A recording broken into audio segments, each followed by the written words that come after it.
같이 성경 보겠습니다. 하나님의 말씀 사사기 3장 2절과 3절 두 절 말씀입니다. 사사기 3장 2절과 3절 우리 자지였으면 뜻을 묵상하면서 같이 읽겠습니다.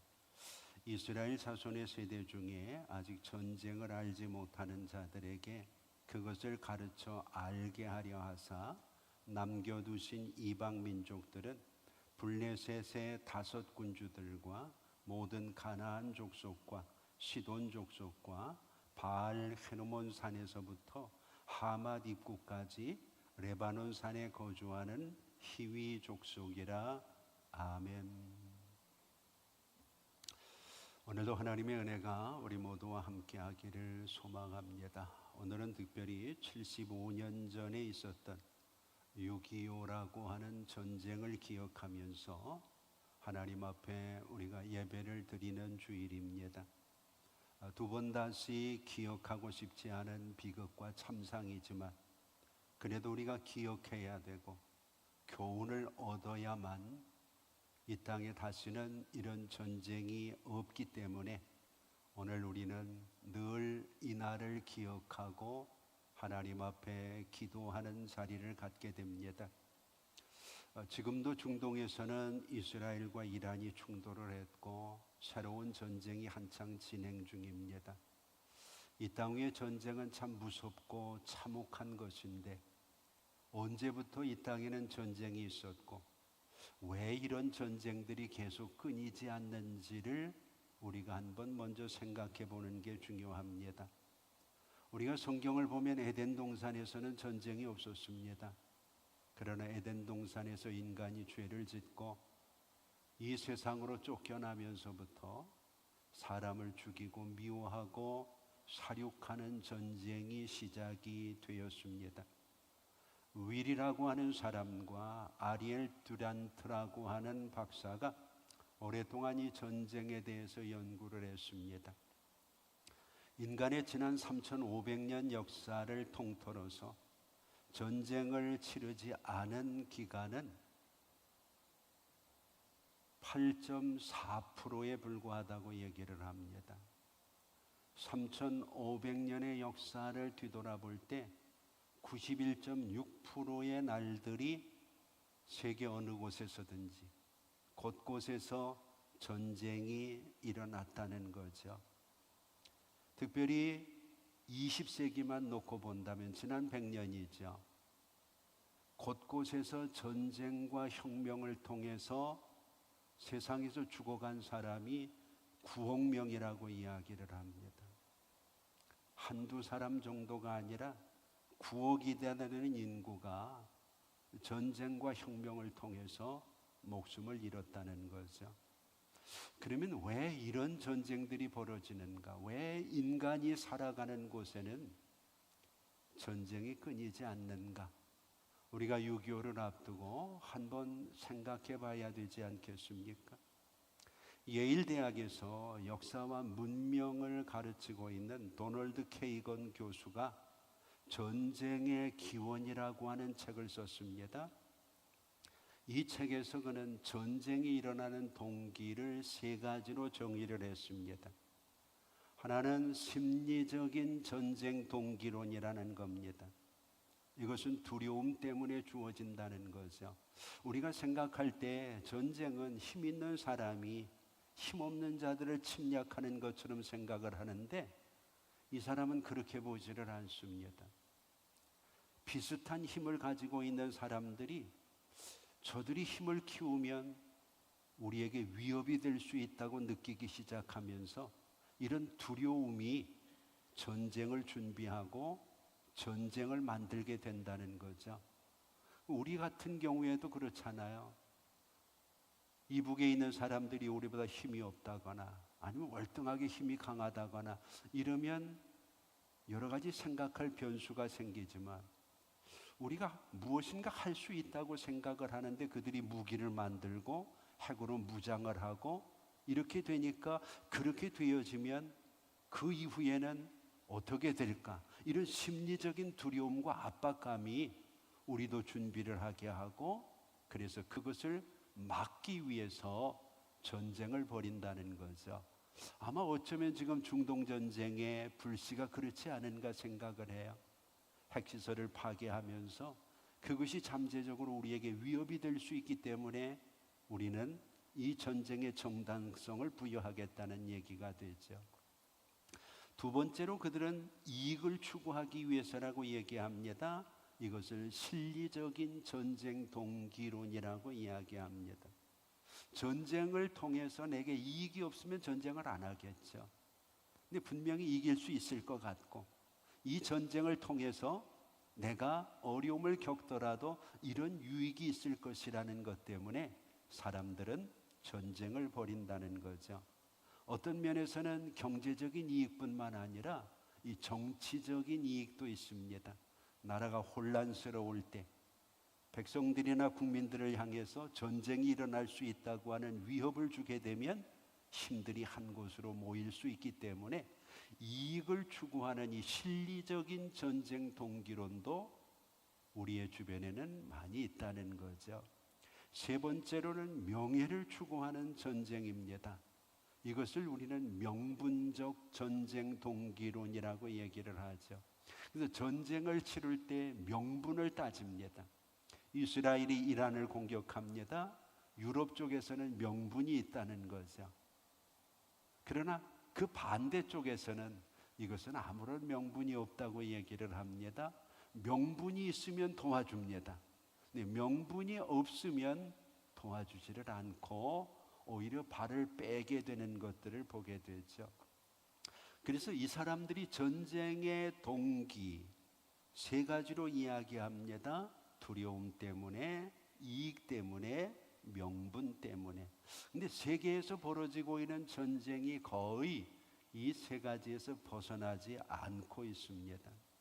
그러면 성경은 뭐라고 이야기를 하는가? 성경은 죄 때문이라고 이야기합니다.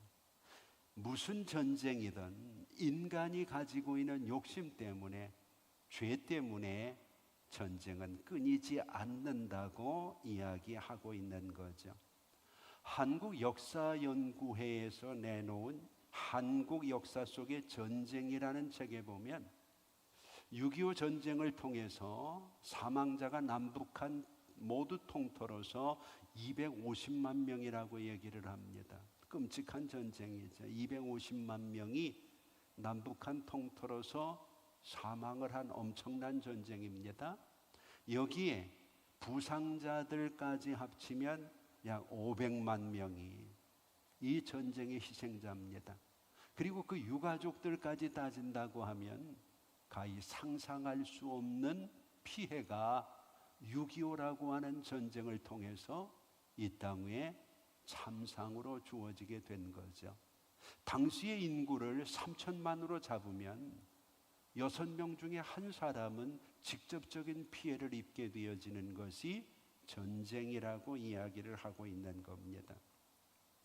이렇게 끔찍한 전쟁을 우리는 75년 전에 겪었고, 그 시대와 지금 시대를 비교하면서 우리는 지금 종전의 시대를 살고 있는 것이 아니라 정전의 시대를 살고 있다는 것을 잊어서는 안 된다는 거죠. 전쟁이 끝난 것이 아니라 전쟁이 멈춘 것이라는 것을 종전과 전쟁의 차이에서 발견하고 있는 거죠. 우리는 절대로 전쟁이 끝난 나라에서 살고 있는 게 아닙니다.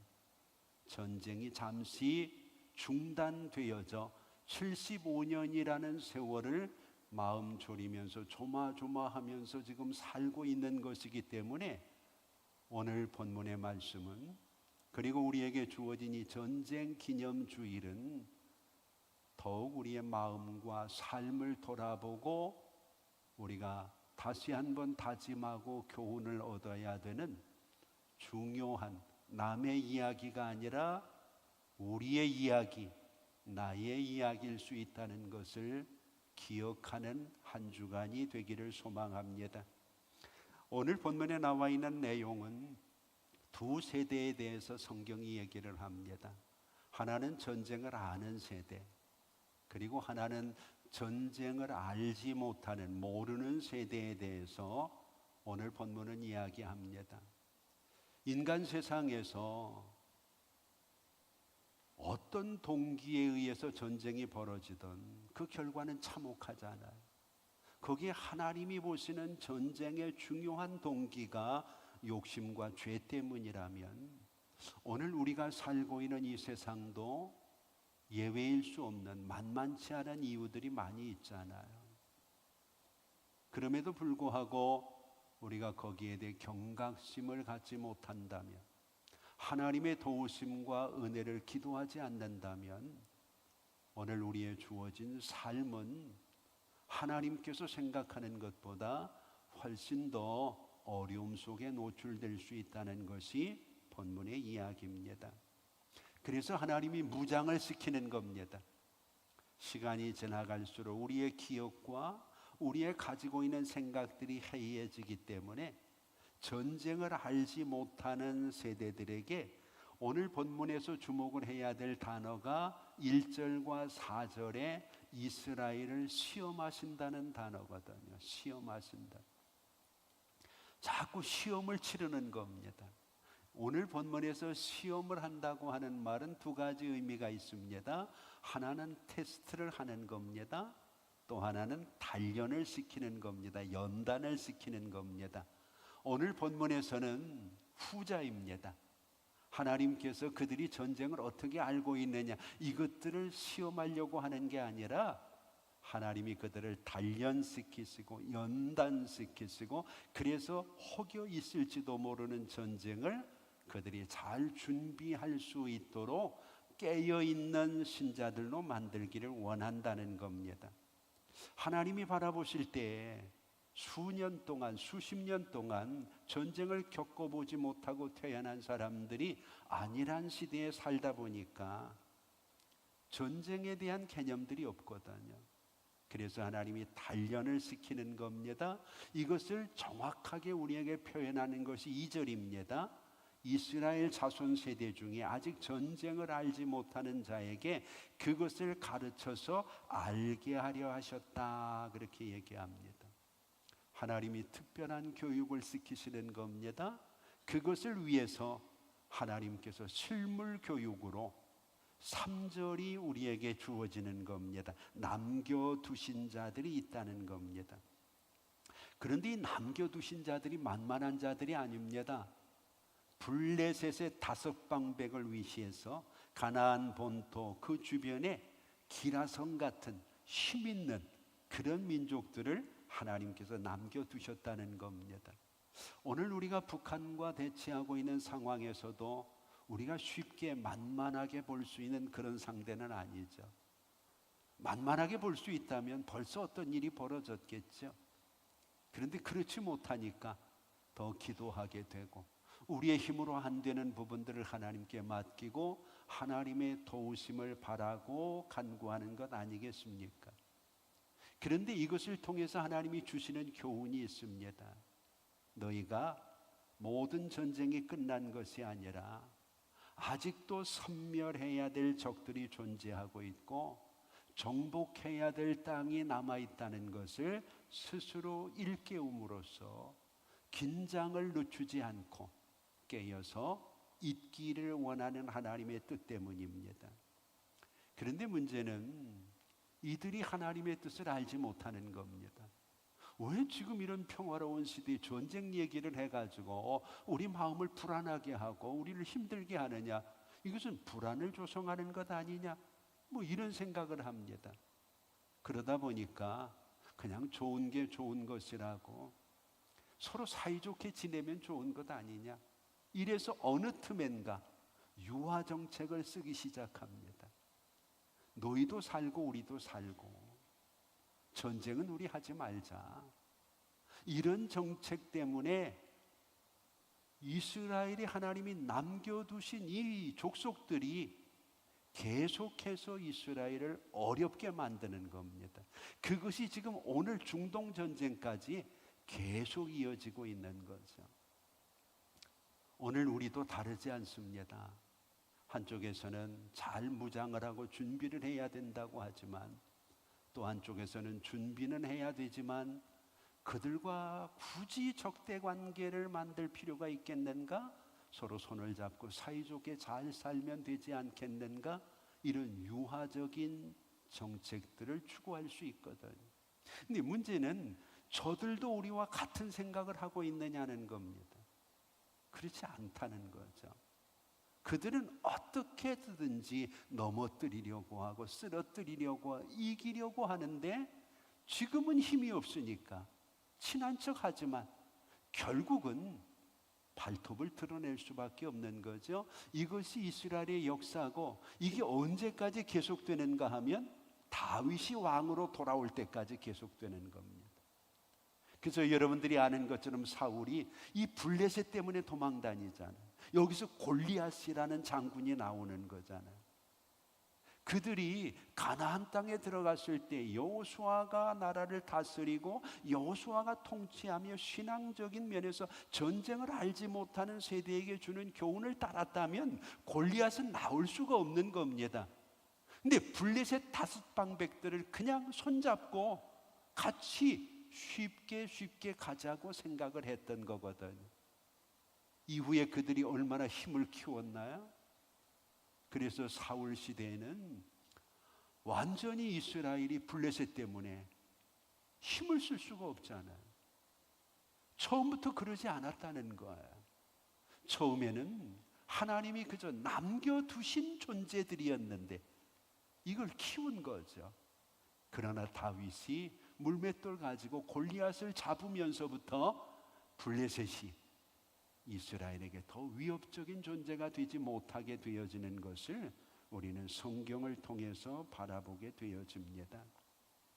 이제 오늘 본문을 통해서 성경이 하는 얘기는 여호수아를 따라서 가나안 땅에 들어오면서 전쟁을 경험한 세대들과 가나안 땅에서 태어나 가지고 전쟁을 경험하지 못하고 평안하고 안일하게 살아간 세대 사이에 갈등에 대한 이야기를 하고 있는 겁니다. 오늘 우리 사회도 만만치 않잖아요. 정치인들이 여러 가지 면에서 이야기하는 과정 속에 나오는 얘기겠지만 지금 세대 간의 갈등은 만만치 않습니다. 우리가 바라보는 것처럼 기성세대는 오프라인 세대라 그러잖아요. 신세대는 온라인 세대라고 얘기를 하잖아요. 처음에는 단순히 갈등만 있습니다. 그런데 이 갈등이 차별로 번지게 되고 이제는 서로를 바꾸려고 하는 혁명적인 사건으로까지 번질 수 있다는 것을 우리는 기억해야 됩니다. 오늘 그러면 왜 이런 문제가 생기는가? 왜 이런 세대 간의 이야기들이 갈등에서 불신으로, 분열로, 대립으로, 이제는 전쟁으로, 혁명으로 이렇게 번지고 있느냐? 그 이면에는 전쟁을 아는 시대들이 바로 살지 못했기 때문이라는 거죠. 그래서 성경은 다른 세대가 등장하고 있다고 사사기에서 우리에게 이야기를 하고 있는 겁니다. 오늘 우리가 사실은 지금 거의 우리나라의 거의 모든 사람은 전쟁을 모르는 시대죠.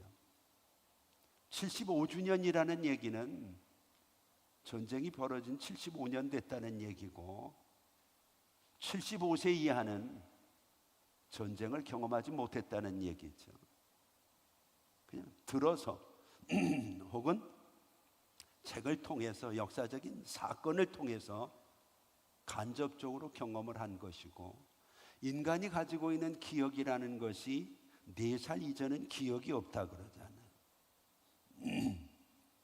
머리가 좋은 사람은 그 이전 것도 기억을 하겠지만 통상적으로 사람은 4살 이후부터를 기억한다고 이야기하니까 전쟁을 경험한 세대라도 적어도 4, 5년은 그냥 기억이 없는 나는 그 시대 사람이라고 하는 그런 생각을 하는 것뿐이겠죠.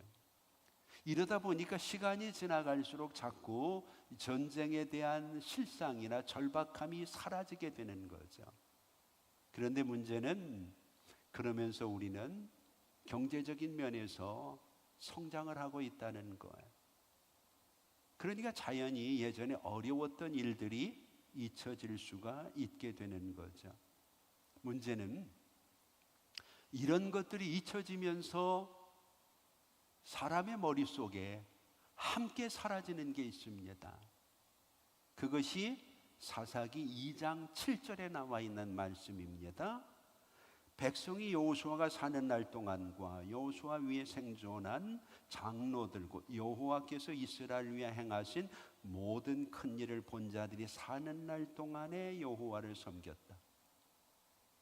전쟁을 경험하고 그 전쟁의 참상들을 통하여 교훈을 가지고 있는 사람들이 사는 날 동안은 전쟁의 이야기들을 기억하고 있었어요. 그러면서 그들은 그 전쟁 속에서 인간이 할 수 없는 여호와의 도우심을 이야기했기 때문에 여호와를 섬겼다는 겁니다.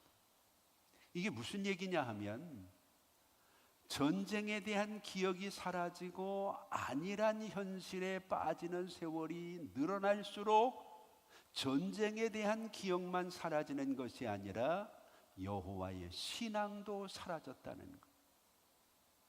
이게 문제라는 거죠. 하나님 없는 세상이 되어버리는다.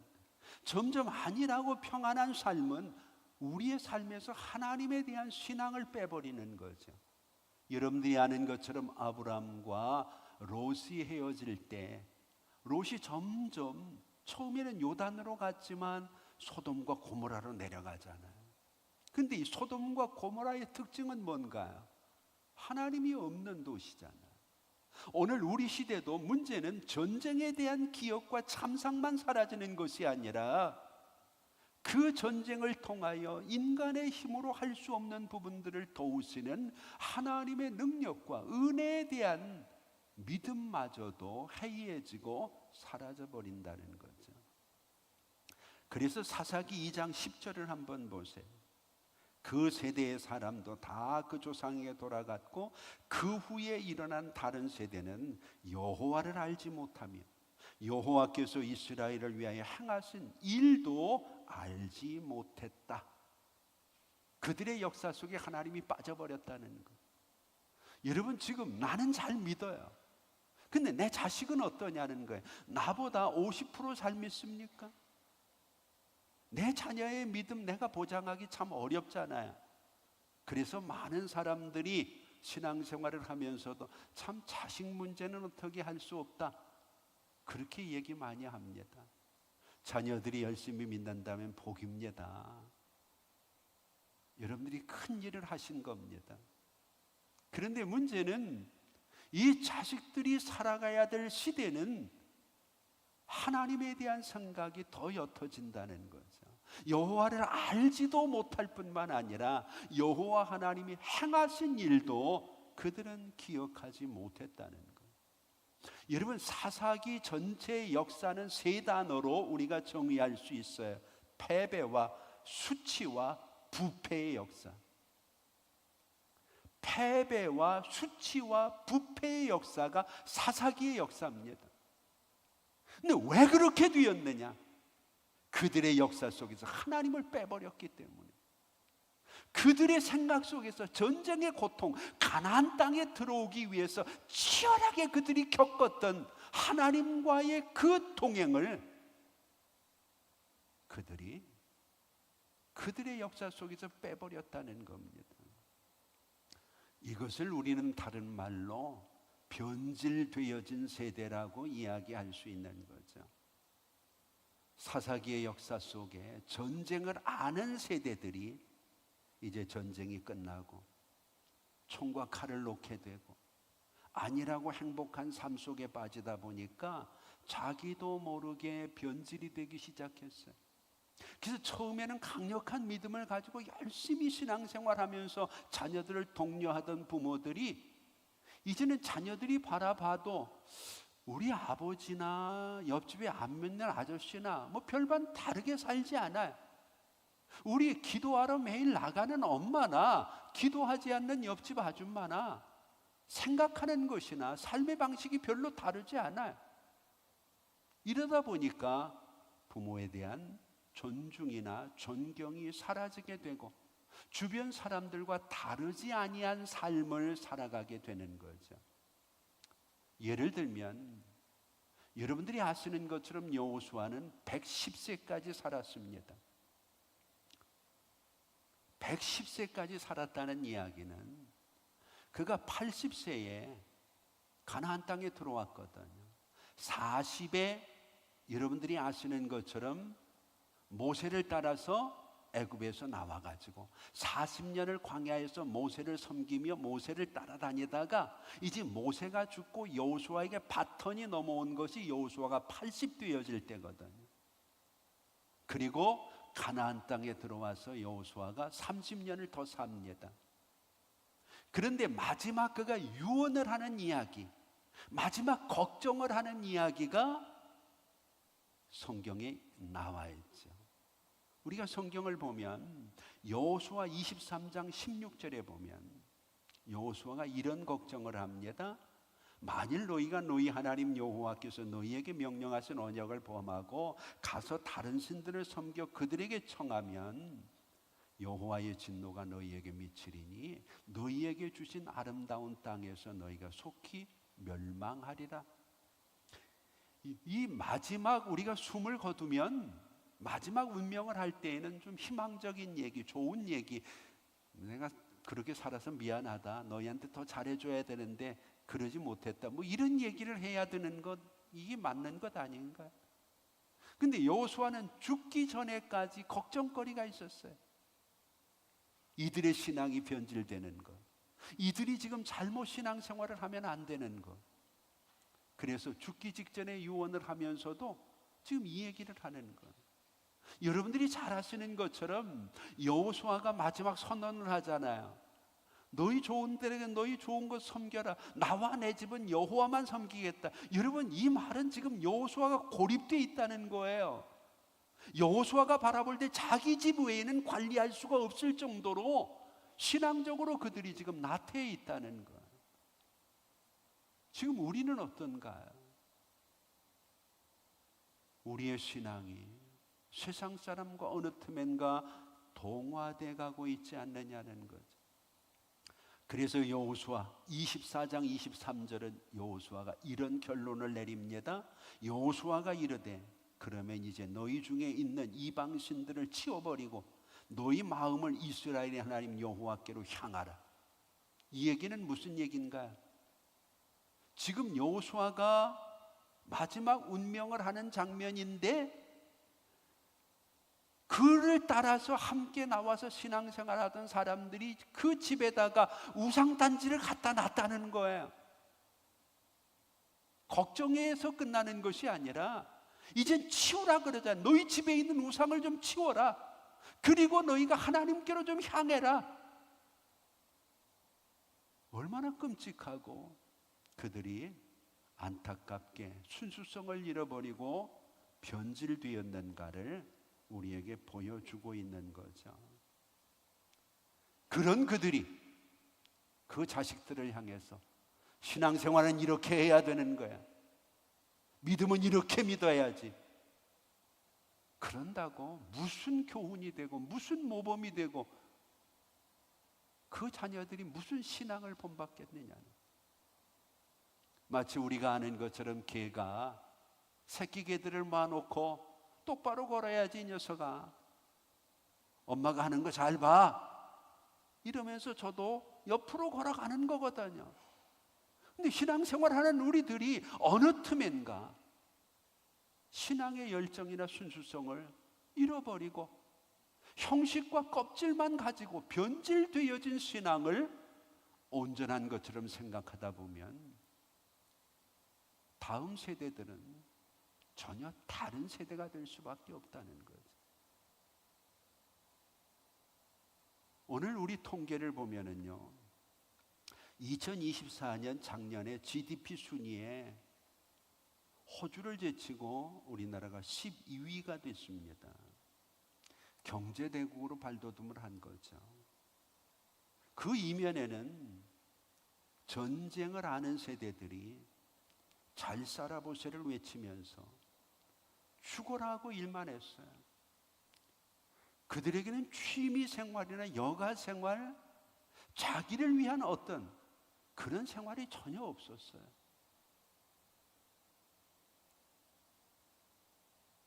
언제 우리가 이 땅 위에서 우리에게 주어진 삶을 우리의 조상들이 즐기며 누리며 그러고 살았습니까? 근데 문제는 20, 30년 전부터 우리가 잘 살게 됐거든. 그러다 보니까 이제 선거 때도 잘 살아보세요 뭐 이런, 배고파 못 살겠다, 죽기 전에 뭐 갈아치자, 이런 얘기 잘 안 나옵니다. 쉽게 얘기를 하면 안정된 삶을 살기 시작했다는 것. 그런데 문제는 안정된 삶을 시작하면서 우리의 정신 상태도 오늘 전쟁을 하는 세대들과 다르지 않게 변질됐다는 것. 편안한 거 좋아하고 맛있는 거 좋아하고 자유가 방종이 되고 평등이 불평등이 되고, 이러다 보니까 이상한 사상, 이상한 생각들을 가지고 도처에서 이해하지 못할 그런 것들을 주장하는 일들이 얼마나 많나. 오늘 이런 현실 속에서 그래도 여러분들이 믿음을 지키고 신앙 가지고 살려고 몸부림을 치는 것은 그래도 이 나라의 희망이고, 그래도 하나님이 우리를 붙드시고 계시는 증거가 아닌가 하는 생각을 할 수밖에 없죠. 이제 우리에게 주어지는 것은 변화라는 겁니다. 오늘 본문의 2절은 얘기하죠. 하나님이 원하시는 것은 가르쳐서 알게 하시려고 하는 거예요. 가르쳐서 알게 하시려고 하는. 이 말을 바꾸면 아직도 너희는 너희가 없애야 될 주적이 있다는 거예요. 한동안 우리나라도 이 주적 개념을 가지고 정치권에서도 아주 논쟁을 벌였죠. 북한이 주적이 아니냐 주적이냐. 국방백서에서도 이 문제를 가지고 많은 사람들이 논란을 일으켰어요. 성경은 우리에게 믿음을 가지고 있는 사람들에게는 분명한 주적이 있다고 얘기를 합니다. 반드시 꺾어야 될 적이라는 거죠. 그 주적은 마귀입니다. 마귀는 주님이 오시는 날까지 절대로 우리를 포기하지 않는 존재들이죠. 그 마귀의 이끌림을 받는 사람들은 영적으로 육적으로 우리의 주적이 될 수 있는 거죠. 오늘 여러분, 가나안 전쟁을 통해서 이스라엘이 깨달은 건 하나입니다. 하나님께서 이스라엘을 위하여 행하신 역사. 그런데 문제는 그들이 역사를 잊어버리면서 그 역사를 이스라엘을 위하여 이끌어 오신 하나님도 잊어버렸다는 거예요. 오늘 우리가 안일함과 안정되어진 삶 속에 빠지면서 어느 틈엔가 우리의 신앙도 편한 것, 쉬운 것, 우리의 유익보다는 이익을 따라가는 것으로 변질되어지는 것들을 바라보게 됩니다. 오늘 우리가 꼭 기억해야 될 것은 두 가지입니다. 하나는 하나님의 은혜, 그리고 또 하나는 은혜 없이는 살 수 없는 죄인. 여러분, 어떤 나라도요, 어떤 민족도요, 하나님의 은혜가 없이는 살 수 없어요. 하나님의 은혜를 받기 위해서는 내가 죄인이라는 겸손한 고백이 있어야만 됩니다. 내가 의롭다고 주장하는 한 은혜는 낮은 곳으로 흘러가지 높은 곳으로 흘러들어갈 수 없기 때문이라는 거죠. 우리의 삶 속에서 하나님의 은혜를 기억해야 돼요. 영국의 유명한 장군인 몽고메리는 전쟁의 역사라는 책에서 서문에 이렇게 얘기를 합니다. 세계적으로 유명한 얘기입니다. 평화를 얻기 위해서는 전쟁을 이해해야 된다. 전쟁을 모르는 사람은 평화를 누리기 어렵다는 얘기죠. 오늘 여러분 6.25 전쟁을 이해해야 이 민족들이 전쟁을 없이 후세대에게 평화로운 나라를 물려줄 수 있다는 얘기입니다. 전쟁의 역사는 누가 뭐라고 해도 욕망입니다. 어떤 동기를 갖다 대더라도 유익이 아닌 이익을 위해서 사람들이 뭉치게 되면 전쟁이 일어날 수밖에 없는 거죠. 여호수아 23장 16절을 보면 너희가 만일 너희 하나님 여호와께서 너희에게 명령하신 언약을 범하고 가서 다른 신을 섬겨 그에게 절하면 여호와의 진노가 너희에게 미치리니 너희에게 주신 아름다운 땅에서 너희가 속히 멸망하리라. 사사기는 세 단어로 점철된다 그랬잖아요. 사사기는 특별히 전쟁이 많은 시대입니다. 계속 전쟁이 일어납니다. 그런데 그 이유가 뭡니까? 사사기의 결론이 그 이유를 얘기합니다. 자기 좋은 대로 살기 때문에. 하나님이 없는 시대가 되어버리고 내가 좋은 것은 누구에게나 좋은 것이고 내가 좋은 것을 위해서는 무슨 일을 해도 괜찮은 것처럼, 이것이 바로 욕심이고 죄라는 겁니다. 많은 학자들은 우리에게 주어진 한국 전쟁은 외세의 개입 때문이라 그렇게 얘기를 합니다. 물론 부인할 수 없는 상황이죠. 그런데 더 중요한 게 있습니다. 많은 신학자들은 이민족의 6.25까지도 우리의 죄 때문이라고 이야기합니다. 그 결정적인 죄악을 뭐라고 보나요? 일제강점기 신사참배죠. 예수를 믿는 사람들이 일본의 귀신에게 절을 해도 된다는 거죠. 이것을 결정한 것이 평양입니다. 평양총회에서 이걸 결정해서 모든 한민족들이 신사참배를 해도 된다고 교회가 공식적으로 선포를 하면서 이 한반도에는 끔찍한 전쟁이 찾아왔다는 것이 신학자들의 견해거든.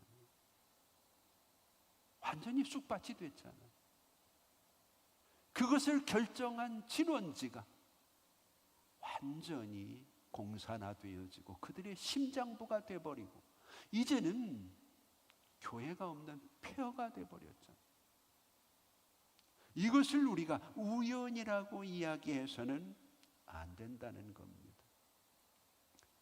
전쟁을 아는 세대가 변질되면 다음 세대는 당연히 그 길을 따라갈 수밖에 없습니다. 얼마 전에 유니세프가 아세안 국가들을 중심으로 해가지고 17개국을 설문조사한 게 있습니다. 이 항목 중에 부모를, 어른을 존경하느냐 묻는 항목이 있습니다. 너는 내 부모를 존경하냐? 너는 이 사회 어른들을 존경하냐? 어떤 결과가 나왔을까요? 오늘 여러분들은 어떻게 자녀들에게 존경받습니까? 자녀들이 여러분들을 존중하나요? 아버지 말씀이라면 우리 엄마는 그렇게 얘기를 하나요? 우리 한국의 젊은이들이 부모를 존경하는 퍼센테이지가 17%입니다. 17%.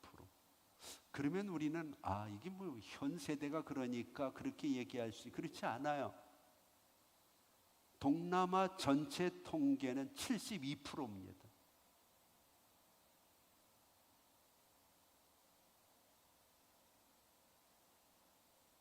어떻게 설명을 해야 되나요? 한국이 유일하게 17%입니다. 젊은 세대가 나이 든 세대를 존중하지 않는다는 거예요. 믿지 못하겠다는 거예요. 존경 안 한다는 거예요. 물론 정치권에서도 책임을 져야 됩니다.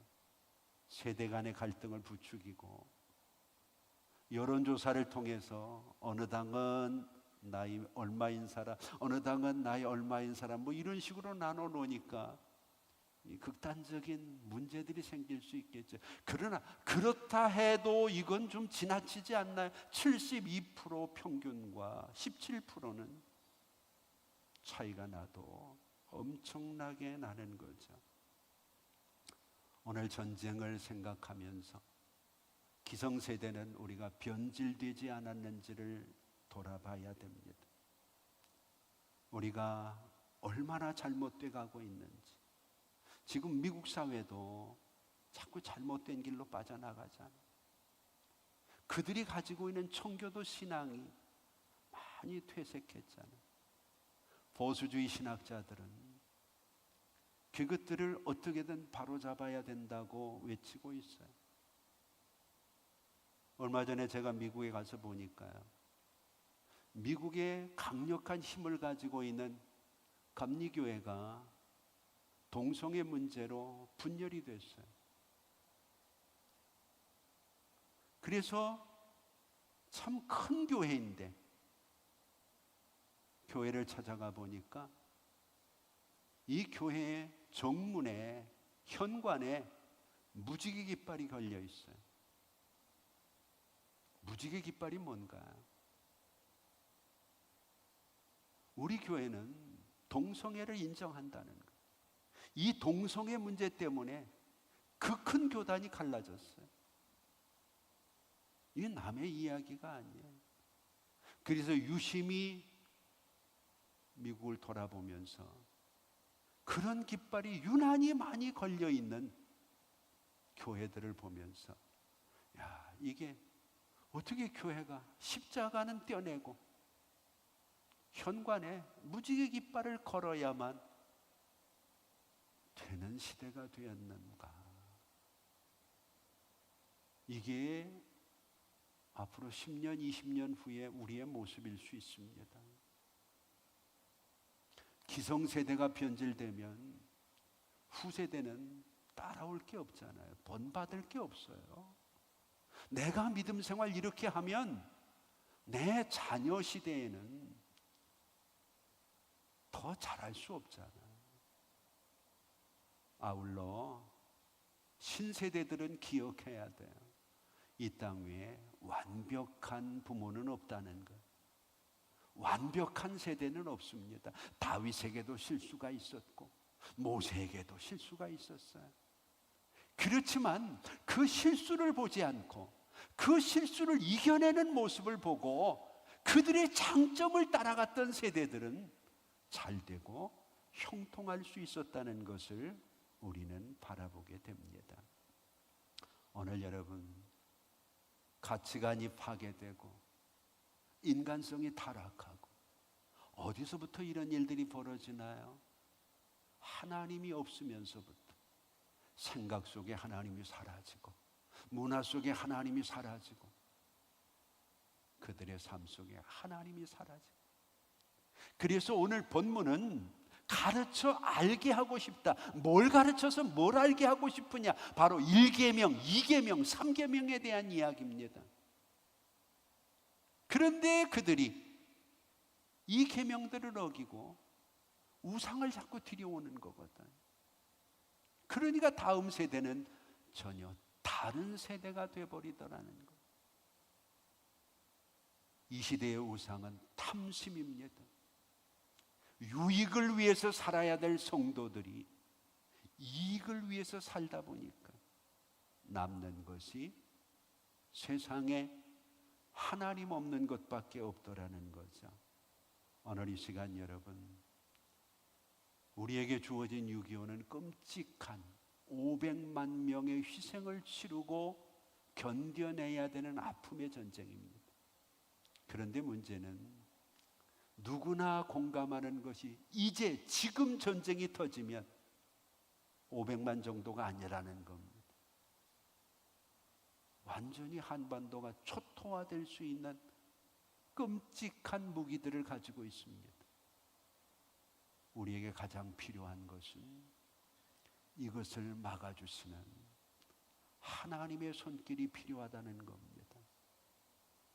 오늘 여러분, 더 이상 우리나라가 하나님 없는 사상, 하나님 없는 정치, 하나님 없는 문화, 하나님 없는 사회가 되지 않도록 오늘 우리가 변질되지 말고 우리의 다음 세대를 변화시키는 믿음의 세대들이 되어질 수 있기를 주의 이름으로 축복합니다. 기도하겠습니다. 이제는 우리 주 예수 그리스도의 은혜와 우리 아버지 하나님 극진하신 사랑하심과 성령님의 감화 감동 위로 교통하심이 75년 전의 전쟁을 기억하면서 하나님, 아직도 이것이 시한폭탄인데 마치 종전되어진 것처럼 오늘 우리가 안심하고 너무 안일함에 빠져 변질되지 않았습니까?